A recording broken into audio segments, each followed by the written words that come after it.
അല്ല പോലീസിനെ ഇതുവരെ വന്നില്ല പോലീസ്.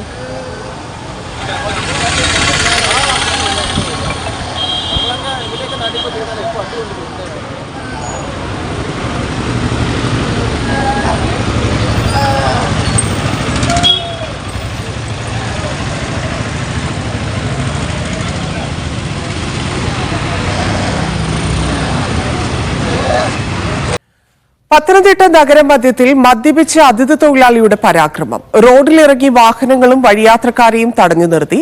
പോലീസ് എത്തിയാണ് പ്രശ്നം പരിഹരിച്ചത്.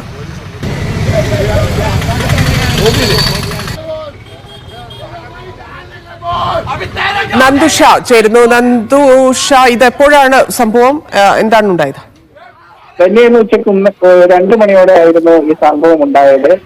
മദ്യപിച്ചിലെത്തിയിട്ട ഈ അർദ്ധസംസ്ഥാന തൊഴിലാളി തിരക്കേറിയ KSRTC സ്റ്റാൻഡിലേക്ക് ഉള്ള പാതയിലാണ് ഇത്തരത്തിലൊരു പരാക്രമം കാട്ടിയത്. ഏറെ നേരം വാഹന ഗതാഗതം ഉൾപ്പെടെ തടസ്സപ്പെടുത്തിയ ആൾ ആദ്യമൊക്കെ നാട്ടുകാർ പിടിച്ചു മാറ്റാൻ എത്തിയപ്പോൾ അവരോട് തുള്ളിലാവുകയും ചെയ്തു. അവരെ അടിക്കാനടക്കം കഴിയുമെന്ന ഒരു സാഹചര്യമൊക്കെ ഉണ്ടായിരുന്നു. ഇയാൾക്ക് തീരെ അവശരായ ഒരു സാഹചര്യത്തിലായിരുന്നു പിന്നീട് ഇയാൾ റോഡിന്റെ സൈഡിലേക്ക് മാറിയത്.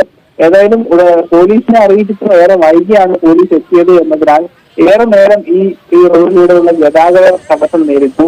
അതിനാൽ തന്നെ പിന്നീട് പോലീസ് എത്തിയപ്പോഴേക്കും നാട്ടുകാർ തന്നെ ഇടപെട്ട് ഇയാളെ റോഡിന്റെ ഒരു വശത്തിലേക്ക് മാറ്റിയിരുന്നു. പിന്നീട് പോലീസ് ഇയാളെ ഈ പ്രശ്നം ഉണ്ടാക്കിയ സ്ഥലത്ത് നിന്ന് മറ്റിടത്തേക്ക് മാറ്റുകയായിരുന്നു. ഇയാൾ പ്രദേശത്തെ ഒരു കെട്ടിട നിർമ്മാണ സൈറ്റിലെ തൊഴിലാളിയാണെന്നാണ് പറയുന്നത്. ഈ ഉച്ചയ്ക്ക് ഒരു സമയത്തുണ്ടായിരുന്ന ഒരു ബാറിൽ മദ്യപിച്ച ശേഷം ഇറങ്ങിയിട്ടാണ് ഇയാൾ ഈ ഇത്തരത്തിലുള്ള പരാക്രമങ്ങളൊക്കെ കാട്ടിയതെന്നാണ് പോലീസിന്റെ ഒരു വിശദീകരണം തന്നെ.